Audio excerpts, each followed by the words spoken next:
الحمد للہ رب العالمین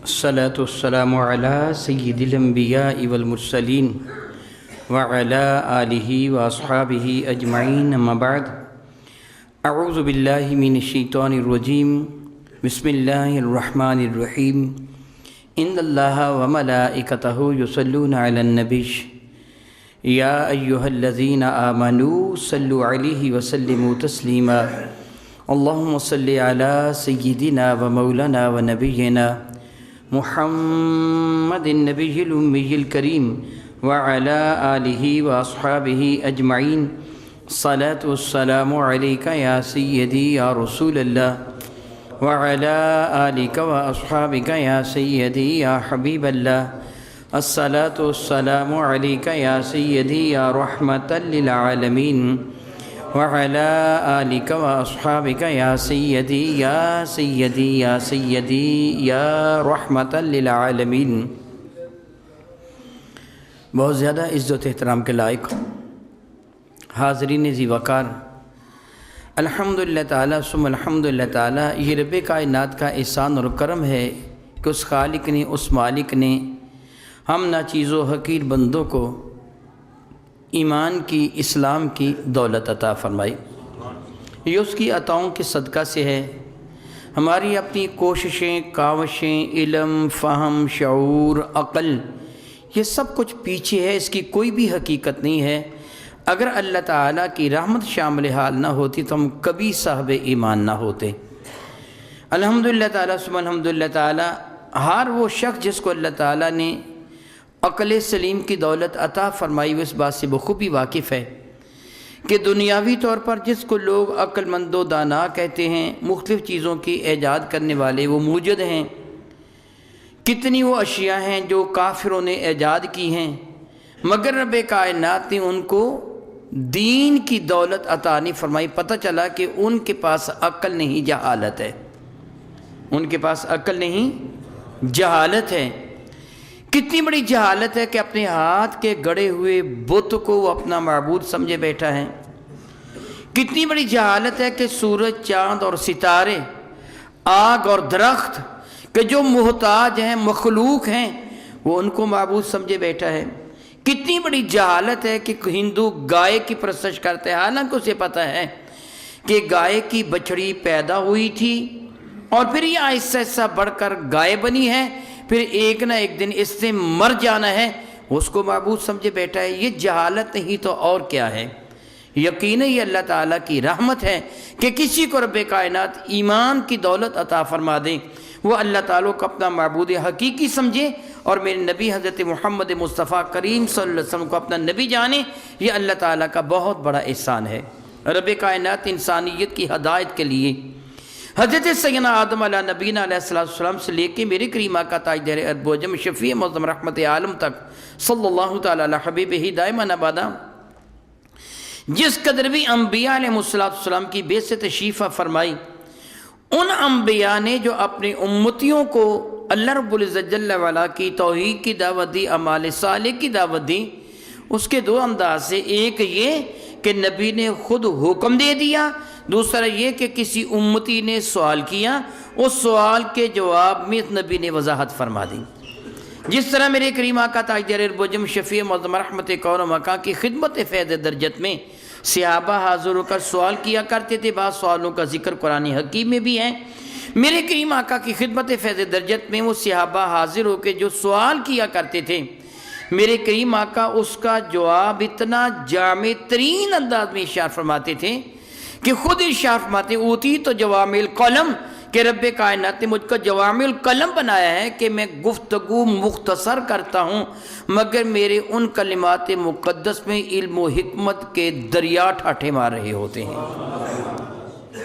کلمات مختصر ہوتے ہیں، جملہ بہت مختصر ہوتا ہے، مگر اس مختصر سے جملہ میں یوں کہیے کہ علم کا وہ بحر ذخار ٹھاٹھے مارتا ہوا سمندر موجود ہوتا ہے۔ ہر بندہ جس کو اللہ تعالیٰ نے علم و عقل کی دولت عطا فرمائی ہے، وہ اپنے علم یا عقل کے مطابق اس میں غوطہ زنی کرتا ہے، غواصی کرتا ہے، اور جو پھر موتیوں سے میسر آتے ہیں وہ زمانے کے سامنے پیش کرتا ہے۔ کما حق کہو میرے کریم آقا کے ارشادات عالیہ کی تشریح غیر ممکن ہے۔ میرے نبی اس قدر اللہ رب العزت جل وعلا کی عطا فرمودہ قوت قدسیہ سے علم والے ہیں کہ ممکن نہیں کہ میرے کریم آقا کے کسی بھی علم کے حصے کا احاطہ کیا جا سکے۔ بارگاہ رسالت مآب میں ایک صحابی حاضر ہوئے جن کا نام تھا حضرت عامر بن عصبہ رضی اللہ تعالیٰ عنہ، عامر بن عبسہ رضی اللہ تعالیٰ عنہ۔ یہ صحابی چوتھے مرد ہیں جو ایمان لے کے آئے۔ مردوں میں حضرت سیدنا علی المرتضیٰ صدیق اکبر، بعض کے نزدیک پہلے صدیق اکبر ہیں بعد میں علی المرتضیٰ، اور بعض کے نزدیک پہلے علی المرتضیٰ ہیں پھر صدیق اکبر۔ امام اعظم ابو حنیفہ رحمہ اللہ تعالیٰ نے بڑے پیارے انداز میں تطبیق فرمائی ہے اس کی کہ یوں کہیے زیادہ عمر والوں میں سب سے پہلے صدیق اکبر ہیں، چھوٹی عمر والوں میں سب سے پہلے علی المرتضیٰ ہیں، خواتین میں سب سے پہلے حضرت خدیجہ الکبریٰ ہیں، غلاموں میں سب سے پہلے حضرت زید بن حارثہ ہیں۔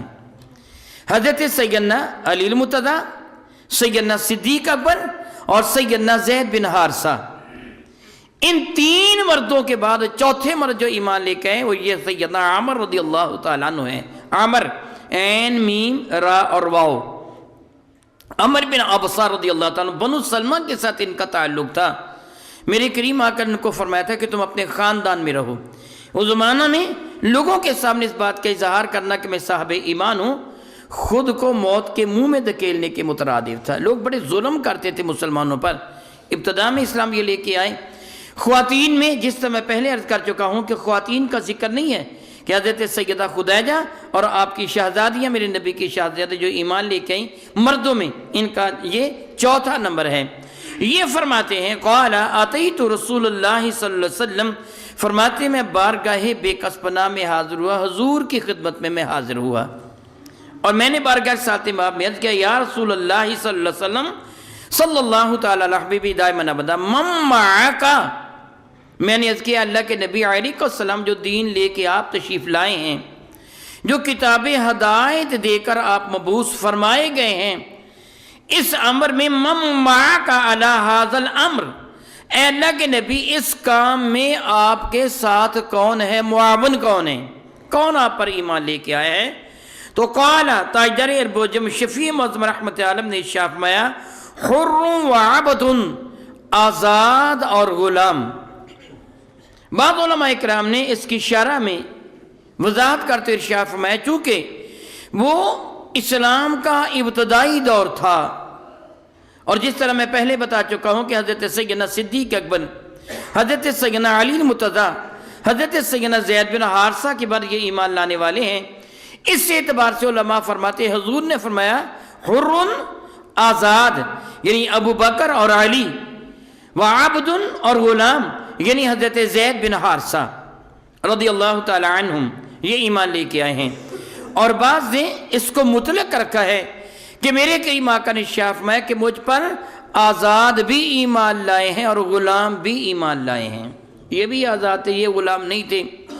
میرے کریم آقا سے یہ پہلا سوال انہوں نے یہ کیا کہ یا رسول اللہ جو دین آپ لے کے آئے ہیں، جو مذہب آپ لے کے آئے ہیں، جو ہدایت کی کتاب آپ پر نازل ہو رہی ہے، ابتدائی دور تھا، جو اصول و قواعد و ضوابط زندگی آپ دے کر مبعوث کیے گئے ہیں، اس پہ آپ کا حمایتی کون ہے، ساتھی کون ہے؟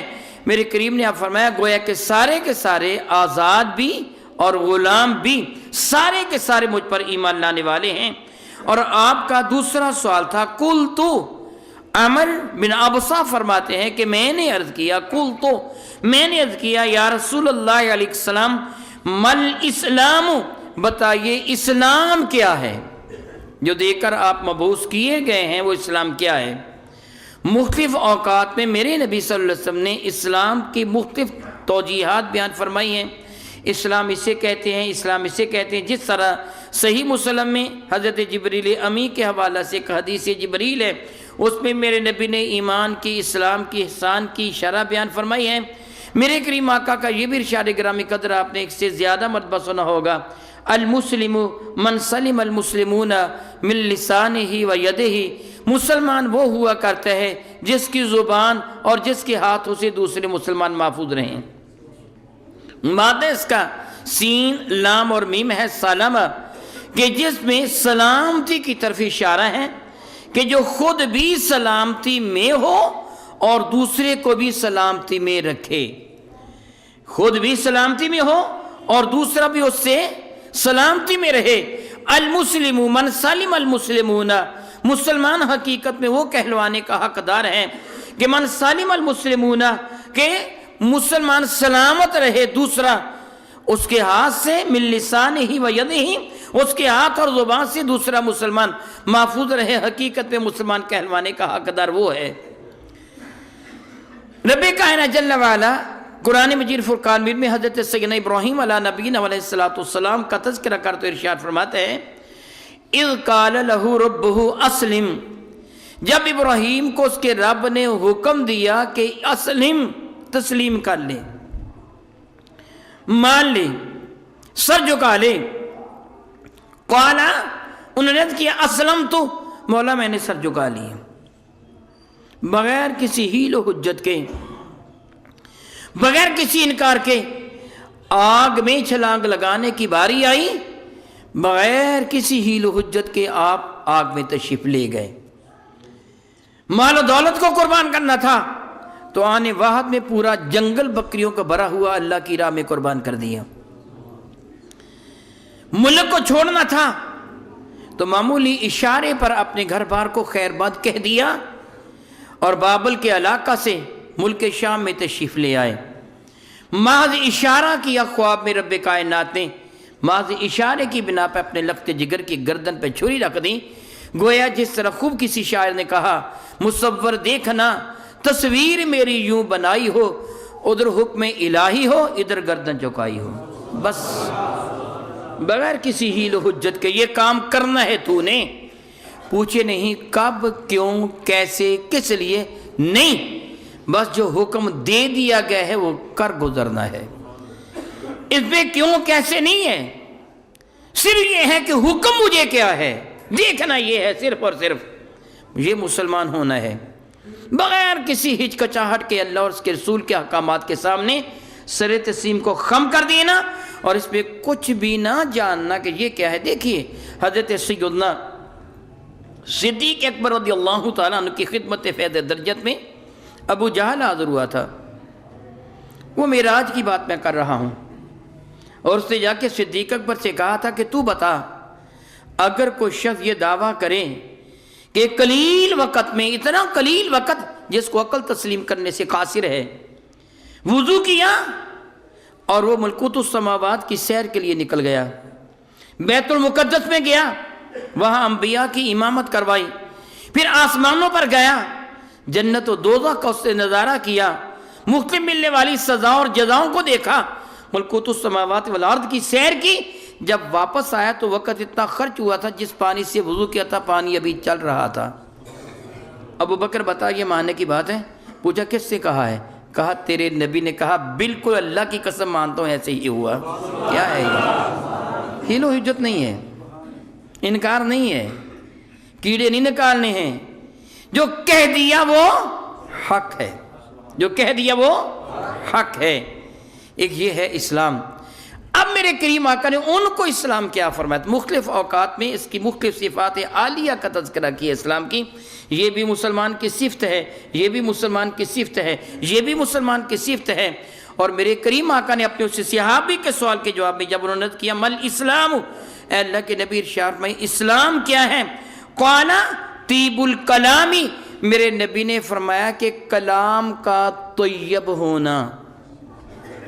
میں پہلے ایک بات عرض کر چکا ہوں کہ میرے نبی جو گفتگو فرماتے ہیں یہ لمبی حدیث مبارکہ ہے اور اس کی جو تشریحات ہے نا، اسلام یہ بھی ہے، یہ بھی ہے، یہ بھی ہے، یا ایمان کیا ہے وغیرہ وغیرہ، آگے حدیث مبارکہ طویل حدیث مبارکہ ہے۔ میں نے پہلی بات عرض کیا ہے کہ میرے کریم نے کیا فرمایا؟ اسلام کیا ہے؟ زبان کا، کلام کا پاکیزہ ہونا، طیب ہونا، کلام کا طیب ہونا۔ سبحان اللہ و بحمدہ۔ جملہ دیکھنے میں ایک ہے مگر اس میں حقیقت و معرفت کے وہ دریا ہیں کہ شاید پوری زندگی بھی اس کی شرح بیان کی جاتی رہے تو مکمل نہ ہونے کو آئے۔ برتن سے کیا نکلتا ہے؟ جو برتن کے اندر موجود ہوتے ہیں۔ دودھ ڈالیں گے تو کیا نکلے گا؟ پانی ڈالیں گے تو کیا نکلے گا؟ گندی شے ڈالیں، نالی کا پانی، گندا پانی ڈالیں تو کیا نکلے گا؟ پاکیزہ پانی ڈالیں تو کیا نکلے گا؟ زمزم ڈالیں تو کیا نکلے گا؟ تو ایمان والا ہے، تو پاکیزہ ہے، تیری زبان سے پاکیزہ کلمات ہی نکلیں۔ تو ایمان والا ہے، تیری زبان سے پاکیزہ کلمات ہی نکلیں، گندے کلمات تجھے زیبا نہیں ہیں۔ اب دیکھیے سادہ سی مثال ہے، میں آپ کے سامنے حاضر ہوں، اللہ رب العزت جل وعلا اپنی شان کریمی کے لائق مجھ ناچیز کو آپ حضرات کی نظر میں عزت عطا فرما رکھی ہے۔ الحمدللہ تعالیٰ ثم الحمدللہ تعالیٰ۔ میں یہ مطالبہ نہیں کرتا مگر آپ خود از خود اپنی مرضی کے ساتھ بعض اوقات ایسے میں حاضر ہوتا ہوں، آپ اٹھ کے کھڑے ہو جاتے ہیں، میرا استقبال کرتے ہیں۔ یہ اس محبت کی وجہ سے جو اللہ تعالیٰ نے آپ کے دل میں میرے لیے پیدا فرمائی، یہ اللہ تعالیٰ کے احسان و کرم ہے۔ اور آپ یہ محبت اس لیے کرتے ہیں کہ یہ ہمیں ہمارے نبی کی باتیں بتاتا ہے، ہمیں ہمارے اللہ کی باتیں بتاتا ہے، اس بنا پہ تو اب اس عزت کو بچانے کے لیے جو اللہ نے آپ کی نظر میں مجھے دی ہے، میں یہاں منبر مصطفیٰ پر بیٹھ کے یاوہ گوئی نہیں کروں گا، میں ایسے کلمات اپنی زبان سے نہیں نکالوں گا جو کمینہ ہونے کی دلیل بنے، میں غلط جملے اپنی زبان سے نکالنا شروع کر دوں، میں یاوہ گوئی فحاشی کی زبان اختیار کر لوں، میں حیا کروں گا، میں کہوں گا مجھے شرم آنی چاہیے ان لوگوں کے سامنے جو میری عزت کرتے ہیں، میں اپنی زبان سے غلط جملے نکال رہا ہوں۔ کس قدر تعجب کی بات ہے، میں آپ سے تو حیا کروں مگر اپنے رب سے حیا نہ کروں، آپ سے تو حیا کروں، تنہائی میں بیٹھا میں یاوہ گوئی کروں، آپ سے میں شرم کروں، اپنے رب سے شرم نہ کروں، یہ منافقت نہیں تو اور کیا ہے؟ پھر مجھے چاہیے جس طرح میں آپ سے حیا کروں، آپ سے کہیں بڑھ کر اپنے رب سے حیا کروں۔ آپ تو میرا کچھ بھی نہیں بگاڑ سکتے، اگر میں یاوہ گوئی کے جملے ادا کروں گا آپ میرا کچھ بھی نہیں بگاڑ سکتے، زیادہ سے زیادہ کہ اٹھ کے چلے جائیں گے، میرا کیا آپ بگاڑ لیں گے؟ میرا اللہ تو میرا سب کچھ بگاڑ سکتے ہیں۔ میں آپ سے تو ڈروں مگر اپنے رب سے نہ ڈروں۔ یاروں کی محفل میں بیٹھا اگر میں یاوہ گوئی کروں گا تو کوئی مجھے یہ کہنے کا حق رکھتا ہے شاہ جی کوئی شرم سے کام لیجئے، آپ وہ ہیں جو منبر مصطفیٰ کریم پہ بیٹھ کر اللہ نے آپ کو منصب دیا ہے، اللہ نے آپ کو عزت دی ہے، یاروں کی محفل میں بیٹھ کر اگر میں یاوہ گوئی کروں نا تو اللہ رب العزت جل مجد الکریم معاذ اللہ ایسا وقت لائے میں یاروں کی محفل میں بیٹھ کر یاوہ گوئی کروں تو کوئی بھی میرا یار، میرا قریبی دوست جو میرے ساتھ بے تکلف ہو وہ کہہ سکتا ہے تھوڑا بہت حیا کر یار، اللہ نے تجھے عزت دی ہے۔ تو منبر مصطفیٰ کریم پہ بیٹھ کر لوگوں کو وعظ و نصیحت کہتا ہے، یہ بات تیری زبان سے زیب نہیں دیتی، وہ کہہ سکتا ہے کہ نہیں کہہ سکتا کہ یہ بات تیری زبان سے زیب نہیں دیتی؟ کیوں زیب نہیں دیتی؟ کہ تو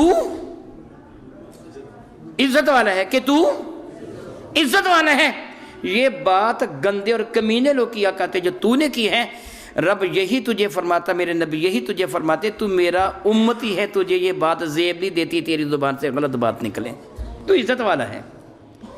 میں پہلے کہہ چکا ہوں صلی اللہ کا کتنا احسان ہے جس نے مجھے عزت دی، ایمان کی دولت دی ہے، اس اللہ کا کتنا احسان ہے جس سے آپ کو عزت دی، ایمان کی دولت دی ہے۔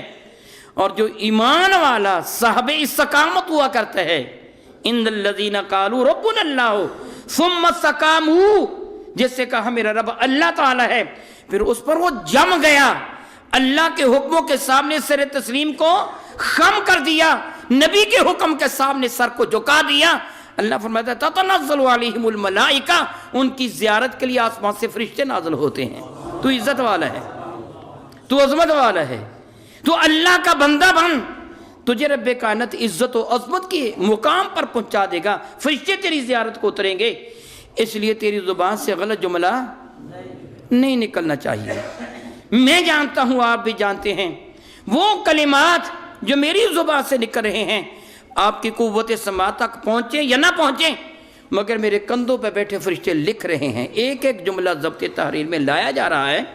اگر کل کو میری گفتگو کے کیسٹ میرے سامنے رکھ دی جائے کہ یہ ہے تیری یاوہ گوئی، بتائیے پھر کیا بنے گا؟ میرے نبی نے مختصر جملہ ارشاد فرما دیا، اپنے کلام کو پاکیزہ کر لے، یہ تیرا اسلام ہے۔ کیا بولا؟ اپنے کلام کو پاکیزہ کر لے۔ زبان کی بہت ساری آفتیں ہیں، دیکھنے میں یہ چھوٹا سا لوتڑا ہے گوشت کا، مگر اپنے دامن میں یہ کیا کچھ رکھتا ہے۔ رحمت بھی اس کی وجہ سے نازل ہوتی ہے، لعنت بھی اس زبان کی وجہ سے نازل ہوتی ہے۔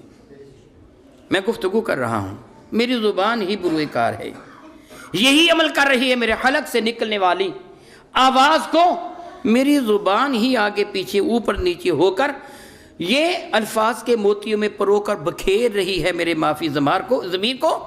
یہ زبان ہی ہے جس کی وجہ سے رحمت بھی نازل ہوتی ہے، لعنت بھی نازل ہوتی ہے۔ صحیح مسلم ہے، حضرت سیدنا ابو مالک اشعری رضی اللہ تعالیٰ عنہ اس حدیث مبارکہ کے راوی ہیں جو حدیث مبارکہ میں آپ کو سنا رہا ہوں۔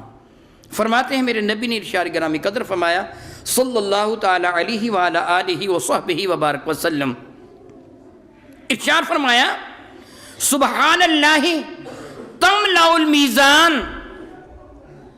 ایک آدمی اپنی زبان سے اپنے دل کو حاضر کر کے یہ جملہ کہہ دیتا سبحان اللہ، تو اللہ اتنی نیکی عطا فرماتا ہے کہ میزان عدل کا ایک پلڑا نیکیوں سے بھر جاتا ہے۔ اور میزان عدل کا یہ پلڑا اپنے حجم کے اعتبار سے کتنا بڑا ہے میزان عدل کا یہ پلڑا، میرے نبی کے ارشاد گرامی قدر کا مفہوم بنتا ہے کہ ساتوں زمینیں اور ساتوں آسمان ترازو کے ایک پلڑے میں سما جاتے ہیں، یہ پلڑا نیکیوں سے بھر جاتا ہے۔ پھر میں سبحان اللہ والحمدللہ تملأانی اور تملأ ما بین السماوات والارض، اگر وہ سبحان اللہ کے ساتھ الحمدللہ کا اضافہ کر لیتا ہے تو رب کائنات اتنی نیکیاں عطا فرماتا ہے کہ ترازو کے دونوں پلڑے نیکیوں سے بھر جاتے ہیں۔ او تملأ، یا پھر بھر جاتا ہے ما بین السماوات والارض، سطح زمین سے لے کے آخری آسمان تک کی ساری خلا و فضا نیکیوں سے بھر جاتی ہے۔ اگر وہ یہ جملہ کہہ دیتا ہے سبحان اللہ والحمدللہ، یہ کس سے کہتا ہے؟ زبان سے۔ کس سے کہتے ہیں؟ کبھی زبان رب کائنات کی رحمتوں کے دروازے کھول دیتی ہے، اور کبھی معاذ اللہ لعنت کی برسات شروع ہو جاتی ہے۔ جھوٹ کس سے بولا جاتا ہے؟ زبان سے۔ یہ سبحان اللہ والحمدللہ کہنے والے کو کیا ملتا ہے؟ اتنی نیکیاں کہ جو تیرے حد و شمار سے کہیں باہر ہیں۔ اگر اس زبان سے جھوٹ بولے گا تو معاذ اللہ تعالیٰ ثم معاذ اللہ، رب کائنات جل مجدہ الکریم نے قرآن مجید فرقان حمید میں بدکار کا ذکر کیا ہے، بدکار کی سزا کا ذکر کیا، مگر اللہ نے اس پر لعنت، قرآن کریم میں اس پر لعنت نہیں بھیجی۔ اللہ تعالیٰ نے چور کا ذکر کیا، چور کی سزا کا ذکر کیا، مگر اللہ تعالیٰ نے اس پر لعنت نہیں بھیجی قرآن کریم میں۔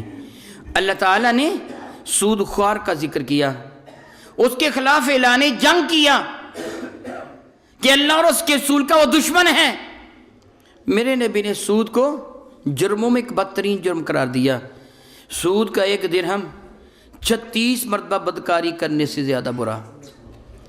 میرے نبی نے فرمایا سود کے 70 یا 72 درجے، سب سے کم تر درجے کا گناہ اپنی ماں سے نکاح کرنے کے برابر ہے۔ اتنی بری شے، اتنی غلیظ شے سود۔ رب کریم نے سود کا ذکر کیا، اس کی سزا کا ذکر کیا کہ وہ اللہ اور اس کے رسول کا دشمن ہے، مگر رب کائنات نے سود خوار پر قرآن کریم میں لعنت نہیں بھیجی۔ حدیث مبارکہ میں ہے، قرآن میں اس پر لعنت نہیں بھیجی، جھوٹے پر اللہ نے لعنت بھیجی ہے۔ شاید یہی سبب ہے میرے کریم کی خدمت فیض درجت میں صلی اللہ تعالیٰ علیہ حبیبہ دائماً ابدا کوئی شخص حاضر ہوا تھا، اس نے مختلف گناہوں کا تذکرہ کیا تھا، میں ان گناہوں کا ذکر نہیں کروں گا۔ انہوں نے عرض کیا تھا، مفہوم حدیث عرض کر رہا ہوں، اس لیے میں ترجمہ نہیں کر رہا، مفہوم عرض کر رہا ہوں۔ یا رسول اللہ، کوئی بندہ مسلمان فلاں گناہ کر سکتے ہیں؟ میرے کریم آقا علیہ السلام نے اس بات میں جواب دیا تھا، ہاں اغوائے شیطان سے یہ گناہ کر سکتا ہے۔ یا رسول اللہ، یہ گناہ بھی کر سکتے ہیں؟ ہاں اغوائے شیطان سے یہ گناہ بھی کر سکتا ہے، اور یہ گناہ اس کو گویا اسلام سے خارجی کرے گا۔ مسلمان سے گناہ ہو جاتا، گناہ گار ہوتا ہے، کافر نہیں ہوتا، مسلمان گناہ گار ہوتا ہے۔ عرض کیا یا رسول اللہ، یہ گناہ بھی کر لے گا؟ میں تو ہاں، اپنی شہوات نفسانیہ سے مجبور ہو کر یہ جرم بھی کر سکتا ہے۔ تو سائل نے سوال کیا تھا مسلمان جھوٹ بھی بولتا ہے، میرے نبی نے انکار کر دیا تھا کہ مسلمان جھوٹا نہیں ہوا کرتا۔ کیا بلا مسلمان جھوٹا؟ کیوں میرے نبی نے فرمایا تھا مسلمان جھوٹا نہیں ہوا کرتا؟ میرے نبی رحمت والے بن کے آئے ہیں، وہ کیسے کہتے میری امتی پر لعنت ہو سکتی ہے؟ یہ کیسے کہتے کہ ہاں میری امتی پر لعنت بھی ہو سکتی ہے؟ میرے نبی نے فرمایا نہیں نہیں، مسلمان جھوٹا نہیں ہوتا۔ گویا میرے نبی کیا چاہتے ہیں کہ تو وہ عمل کر، ہمیشہ تجھے رب کائنات اپنے دامن رحمت میں پناہ دیے رکھے، وہ عمل کر۔ میرے کریم کی خدمت فیض درجت میں صلی اللہ تعالیٰ حبیبی دائمہ نبالا کو بندہ حاضر ہوا تھا، مسلمان ہونے کے لیے، قبول اسلام کے لیے آیا تھا۔ اس نے عرض کیا تھا میں مسلمان ہو جاؤں گا، میرے دل میں اسلام کے لیے محبت ہے، مگر میں ہر طرح کا گناہ کرتا ہوں۔ تفصیل پہ جانے کی ضرورت نہیں، اتنا ہی جملہ کافی آپ سمجھتے ہیں۔ ہر طرح کا گناہ کرتا ہوں اور سارے گناہ، سارے عیوب میں بیک لخت نہیں چھوڑ سکتا، ایک ایک کر کے چھوڑ دوں گا۔ ایسے بھی ہوتا ہے نا، بعض اوقات بندہ جانتا بھی ہے یہ جرم ہے، چھوڑنا بھی چاہتا ہے، مگر وہ چھوڑ سکتا نہیں ہے۔ آپ جانتے ہیں کہ میں ایک چھوٹا سا طبیب بھی ہوں، میرے پاس بعض اوقات احباب آ جاتے ہیں کہ شاہ جی میں سگریٹ پیتا ہوں، چھوڑنا چاہتا ہوں مگر چھوڑتا نہیں ہے، کوئی ایسا طریقہ بتا دیں یا دوائی کو دے دیں کہ میں سگریٹوں کو چھوڑ دوں۔ بعض دوستوں کو میں نماز کی ترغیب دیتا ہوں کہ یہ لے لو دوائی یا تعویذ وغیرہ، پابندی سے نماز پڑھنا۔ جی شاہ جی بہت کوشش کرتے ہیں لیکن نہ پابندی نہیں کی جا سکتی۔ میں ان کو ایک مثال دے کے سمجھایا کرتا ہوں، آپ بھی اس مثال کو سن لیجئے گا، اور گناہ سے بچنے کا ایک طریقہ میں اسے یہ سمجھایا کرتا ہوں۔ آپ میرے پاس آئے ہیں نا؟ جی آیا ہوں۔ دور دراز سے لوگ آتے ہیں، جی آیا ہوں۔ کرایہ خرچ کے آئے ہو؟ جی راستے میں تکلیف اٹھا کے آئے ہو؟ جی۔ آپ کا پروگرام تھا میرے پاس آنے کا، آپ آ گئے کہ نہیں آ گئے؟ جی آ گیا۔ سوچے ذرا، آپ میری طرف آ رہے تھے، خدا نخواستہ اللہ ایسا وقت نہ لائے، راستے میں ایک کچکا آپ کو ملا، اسے کہا کہاں جا رہے ہو؟ آپ نے بتایا محمد سعید الحسن کے پاس جا رہا ہوں۔ وہ کہنے لگا نہیں جانے دوں گا میں تجھے۔ آپ نے کہا میں تو جاؤں گا، میرے دل میں اس کے لیے محبت ہے، میرے دل میں اس کے لیے پیار ہے، میں جاؤں گا۔ اسے کہا میں نہیں جانے دوں گا، میں اس کا دشمن ہوں، میں نہیں جانے دوں گا۔ آپ نے کہا میں جاؤں گا، وہ کہنے لگا نہیں جانے دوں گا۔ دونوں کے آپس میں جھگڑا ہو گیا، لڑائی ہو گئی، دستوں گریباں ہو گئے، تیرا گریبان چاک ہو گیا، تو پھر بھی اس سے لڑائی کر کے میرے پاس آ پہنچا۔ میں نے تیری اس حالت کو دیکھ کر سوال کیا بھائی تجھے کیا ہوا؟ کپڑے پھٹے ہوئے ہیں، بٹن ٹوٹے ہوئے ہیں، گریبان چاک، کیا بنا تیرے ساتھ؟ تو نے جواب دیا کہ دراصل شاہ جی ایسے ہوا، میں آپ کے پاس آ رہا تھا، راستے میں ایک اچکا مجھے ملا جو کہہ رہا تھا میں تجھے شاہ جی کے پاس نہیں جانے دوں گا۔ پھر اس کی میرے ساتھ ہو گئی لڑائی، میں تو اس سے لڑ کے آ گیا ہوں آپ کے پاس۔ میں سوال کرتا ہوں کہ اللہ تعالیٰ جل وعلا کی قسم اٹھا کے مجھے بتائیں کہ میرے دل میں آپ کی محبت بڑھے گی یا کم ہوگی؟ آپ سارے بتا دو۔ بڑھے گی۔ کیوں بڑھے گی؟ کس لیے بڑھے گی؟ اس لیے بڑھے گی کہ آپ میرے دشمن کا مقابلہ کر کے میرے پاس آئے۔ محبت بڑھے گی نا کہ آپ میرے دشمن کا مقابلہ کر کے، بے مقابلے اس آدمی کے کہ جس کو بندہ راستے میں پیجارو جی پہ بٹھا کے میرے پاس لے آئے، وہ کہے جی آنا تو نہیں چاہتا تھا، یہ کہنے لگے چلو میں شاہ جی کے بازار میں نے چل جی پی صحیح، میں اس میں بیٹھ کے آ گیا ہوں۔ اس کی عزت میرے دل میں اتنی نہیں ہوگی کہ یہ تو مجبور ہو کے آیا ہے، جو آ نہیں رہا تھا، زبردستی لایا گیا ہے، لیکن وہ جو کسی دشمن سے لڑ کے آیا اس کی عزت میری نظر میں بڑھ جائے گی۔ میں کہا کرتا ہوں تو شیطان سے لڑائی کر کے رب کی اطاعت کر۔ شیطان کہے نہیں نماز پڑھنی تو کیا میں تجھے پڑھ کے دکھاؤں گا، مجھے روک کے دکھا۔ جب اس سے لڑائی کر کے تو اپنے رب کی بات کرے گا تو میرا رب تیرے درجات کو بلند فرما دے گا۔ یہ بھی اللہ تعالیٰ کے احسان فرمانے کے ایک طریقہ ہے کہ تیری راہ میں وہ شیطان کو کھڑا کر دے کہ میرا بندہ نماز پڑھنے کے لیے تو نے اس کو روکنا ہے، پھر دیکھ کہ تو کامیاب ہوتا ہے یا میرا بندہ کامیاب ہوتا ہے۔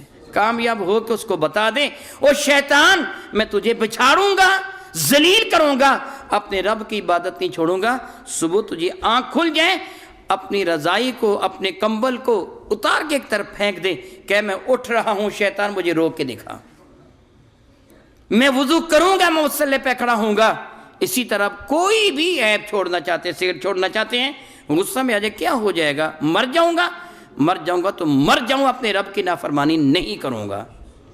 یہ کیا ہے؟ ایمان والا شیطان کا مقابلہ کرتا ہے، اس کے ساتھ مقابلہ کرتا ہے۔ میں عرض کر رہا تھا میرے نبی کے دربار میں اس شخص سے عرض کیا تھا، یا رسول اللہ بہت سارے عیب ہیں، ایک دفعہ سارے نہیں چھوڑ سکتا، تھوڑے تھوڑے کر کے چھوڑ دوں گا، بتائیے سب سے پہلے کون سا چھوڑوں؟ میری عقل ناقص ہے، آپ کی عقل ناقص ہے، اللہ کی عزت کی قسم رب کائنات نے میرے نبی کو کامل بنایا ہے۔ میں سوچوں گا کیا کرے، یہ پہلے کیا چھوڑے کیا نہ چھوڑے، آپ سوچیں گے۔ میرے کریم جو فیصلہ فرماتے ہیں وہ اللہ تعالیٰ کی جانب سے وحی کے ذریعے فیصلہ ہوتا ہے، وحی جلی ہو یا خفی ہو۔ وَمَا يَنطِقُ عَنِ الْهَوَىٰ إِنْ هُوَ إِلَّا وَحْيٌ يُوحَىٰ، وہ اللہ کی اس قدرت و عطا سے جو رب کائنات ان کو عطا فرماتے ہیں۔ میرے نبی نے جواب کیا دیا؟ جھوٹ کو چھوڑ دیں۔ کیا جواب دیا؟ عیب تو بہت سارے تھے، سارے گناہ گننے کی ضرورت کیا ہے، عیب تو بہت سارے تھے، فرمایا کس کو چھوڑ دیں؟ مانا کیا تھا؟ جب تو جھوٹ کو چھوڑے گا تو تجھ پر نازل کیا ہوگا؟ رب کی۔ تو جب تو رب کے دامن رحمت پہ آ جائے گا، گناہ خود بخود چھوٹ جائیں گے، گناہ خود بخود تو مسلمان ہو جائے گا نا۔ میرے نبی نے یہاں کیا فرمایا؟ اپنی زبان کی حفاظت کر لے، یہ اسلام کی پہلی سیڑھی ہے۔ ابھی آپ نے یہی سنا نا، میرے نبی نے کیا فرمایا؟ اپنی زبان کو طیب و طاہر کر لے، پاکیزہ کر لے۔ گناہ سے نفرت کس طرح پیدا ہوتی ہے؟ میں یہاں پھر مثال دوں گا، آپ مجھے بتائیے، آپ سے میں سوال کرتا ہوں، آپ کے پاس دودھ کا ایک بھرا ہوا جگ آ گیا جس میں 1.5 کلو کے قریب یا 2 کلو کے قریب دودھ تھا، اور آپ نے جب اس جگ کو دیکھا تو کہا اس جگ میں تو میں نے لیٹرین میں جب گیا تھا نا تو یہ جگ میں نے واش روم میں استعمال کیا تھا، اور میرے پیشاب کا ایک قطرہ جگ میں گر گیا تھا، میری بیوقوفی کی وجہ سے۔ اس جگ میں دودھ ہے، وہ دودھ پی لیں گے؟ پیشاب پینا تو بہت دور کی بات ہے، آپ وہ دودھ میں 2 کلو دودھ میں ایک قطرہ پیشاب کا گر جائے، آپ پی لیں گے؟ آپ کو پتہ چلا کہ یہ گائے کا دودھ دھو رہا تھا تو گائے نے پیشاب کر دیا، تھوڑا سا پیشاب بھی دودھ میں مل گیا، آپ کو پتہ چل جائے تو آپ پی لیں گے؟ کیوں نہیں پئیں گے جی؟ آپ کے دل میں اس کے لیے شدید نفرت ہے، کس کے لیے؟ پیشاب کے لیے، اور آپ اس کو پی نہیں سکتے۔ کوئی کہے تیری کھانسی کو آرام آ جائے گا، یار پیشاب 1 چمچ پیشاب کا پی لے، پی لیں گے آپ؟ آپ کو پتہ ہے کہ ہندو گائے کا پیشاب پیتا ہے؟ پتہ ہے؟ آپ جانتے ہیں کہ ہندو اپنا پیشاب پی لیتے ہیں، جس طرح مرارجی ڈسائی اور اس کے ساتھی جانتے ہیں وہ اپنا پیشاب پی لیتے ہیں کہ نہیں پیتے؟ ان کو پیشاب پیتے کچھ ہچکچاہٹ ہوتی ہے؟ گائے کا پیشاب وہ تبرک سمجھ کے پیتے ہیں، بوتلوں میں قیمتاً ملتا ہے، وہ آپ پی سکتے ہیں؟ آپ کیوں نہیں پیتے؟ آپ مسلمان ہیں، رب کی رحمت ہے آپ پر، وہ کافر غلیظ گندے ہیں، اللہ نے گندوں کے دلوں میں گندی محبت ڈالی ہے، اچھوں کے دلوں میں اچھا پیار پیدا کیا ہے۔ تو جب اللہ کی رحمت ہوتی ہے تو گناہ سے خود نفرت ہوتی ہے، جب اللہ کی رحمت ہوتی ہے تو گندی چیزوں سے آج خود نفرت ہوتی ہے۔ کتنی بھی آپ کو بھوک ستا رہی ہو، آپ کے سامنے گوشت پیش کیا جائے جو بھنا ہوا گوشت ہو، جس کی بینی خوشبو، سوندھی خوشبو آپ کی اشتہا میں مزید اضافہ کر دیں، منہ میں پانی آ جائے، آپ کی بھوک بھی بہت زیادہ ہو، مگر آپ کو بتایا جائے یہ کتے کا گوشت ہے، خنزیر کا، آپ کبھی بھی نہیں کھائیں گے کہ اللہ نے آپ کے دل میں پلید کی نفرت رکھی ہے، طیب سے محبت رکھی ہے۔ کیوں؟ کہ آپ مسلمان ہیں، اس لیے کہ آپ مسلمان ہیں۔ یہی وہ چیز ہے جو میرے نبی نے اس کو فرمایا جھوٹ جوڑ دے، جب تجھ پہ اللہ کی رحمت ہوگی تو گناہوں سے نفرت خود بخود پیدا ہو جائے گی۔ پتہ یہ چلا کہ آدمی گناہ تب کرتا ہے جب رب کائنات کی رحمت خاصہ اس سے روٹھ جاتی ہے۔ ویسے یاد رکھیے رحمت عامہ ہمہ وقت ہر پہ نازل ہو رہی ہے، مسلمانوں پر بھی کافروں پر بھی۔ ایک لمحہ کے لیے رب کائنات اپنی رحمت عامہ کو اٹھا لے تو کائنات سب کچھ ختم ہو جائے، تباہ و برباد ہو جائے، ہمارے جسم بکھر جائیں، یہ اللہ تعالیٰ کی وہ رحمت عامہ ہے جو پوری کائنات پہ ہمہ وقت نازل ہو رہی ہے، جس کے صدقہ سے ہم زندگی کے روز و شب گزار رہے ہیں۔ رحمت خاصہ وہ ہے جو رب کائنات مجھ اپنے آپ پر ایمان لانے والے اپنے محبوب مکرم کے غلاموں پہ نازل فرماتا ہے، وہ رحمت خاصہ ہے۔ پھر جس پر جتنی زیادہ رحمت ہوتی ہے اسی قدر وہ گناہ سے زیادہ محفوظ ہوتا چلا جاتا ہے، محفوظ ہوتا چلا جاتا ہے۔ یہ میرے نبی کے دامن کرم سے وابستہ ہوئے تھے، انہوں نے میرے نبی کی زیارت کی تھی، اور میرے نبی نے ان کو ارشاد فرمایا تھا کہ جھوٹ کو چھوڑ دے، کہ جب تو جھوٹ کو چھوڑے گا تو پھر تجھ پہ رحمت نازل ہوگی۔ اگر میں چاہتا ہوں کہ مجھ پہ رحمت نازل ہو، میں چاہتا ہوں میری بیوی پر رحمت نازل ہو، میں چاہتا ہوں میری ماں پہ رحمت نازل ہوں، میری بہنوں میری بیٹیوں پر، میرے ابا پر، میرے بھائیوں پر، میرے بیٹوں پہ رحمت نازل ہوں، پھر مجھے کیا کرنا چاہیے؟ ان کو سچے بنا دینا چاہیے۔ کیا بلا؟ ان کو سچے بنا دینا چاہیے۔ یقین کر لیجئے میری بات جھوٹی ہو سکتی ہے، آپ کی بات جھوٹی ہو سکتی ہے، اللہ کی عزت کی قسم میرے نبی کی بات جھوٹی نہیں ہے، میرے اللہ کی بات جھوٹی نہیں ہے۔ آپ سچے ہو جائیں، اپنے اہل خانہ کو سچے کر لیں، رب کائنات کی رحمتوں کا نزول شروع ہو جائے گا۔ پھر اسی زبان سے غیبت کی جاتی ہے۔ کیا بلا؟ اسی زبان سے نیکیوں کو برباد کر کے رکھ دیتی۔ انشاءاللہ تعالی جل وعلا میں آئندہ جمعۃ المبارک کو بھی اسی حدیث مبارکہ کے تحت ہی کچھ عرض کروں گا، اس بتاؤں گا کہ میں غیبت حقیقت میں کسے کہا جاتا ہے۔ اختصاراً حضرت سیدنا امام حسن بصری رحمۃ اللہ تعالی علیہ تشریف فرما تھے۔ کسی شخص نے آپ کا دروازہ کھٹکھٹایا، باہر نکلے تو شخص نے کہا کہ حضور ابھی میں فلاں جگہ سے آ رہا ہوں، ایک بدبخت آدمی آپ کی غیبت کر رہا تھا، آپ کی غیبت کر رہا۔ غیبت کسے کہتے ہیں اس کی میں تفصیل آئندہ انشاءاللہ عرض کر دوں گا۔ غیبت کر رہا تھا تو آپ فرمانے کہ ذرا ٹھہر، میں ابھی آیا۔ اپنے کمرے میں گئے، گھر میں گئے، واپس آئے تو آپ کے ہاتھ میں کھجوروں کا ایک تھال تھا۔ آپ نے اس آنے والے کو کہا یہ کھجوریں لے جا اور میرے اس بھائی کو دے دے جو میری غیبت کر رہا ہے۔ یہ شخص بڑا حیران ہوا، حضرت وہ تو آپ کی غیبت کر رہے ہیں اور آپ اس کو کھجوریں دے رہے ہیں۔ مسکرا دیے، فرمانے کہ تجھے پتہ نہیں میرے نبی کا ارشاد گرامی قدر ہے، جو بندہ کسی کی غیبت کرتا ہے وہ اپنی نیکیاں اسے دے دیتا ہے جس کی غیبت کر رہا ہے، اس کے گناہ وہ لے لیتا ہے۔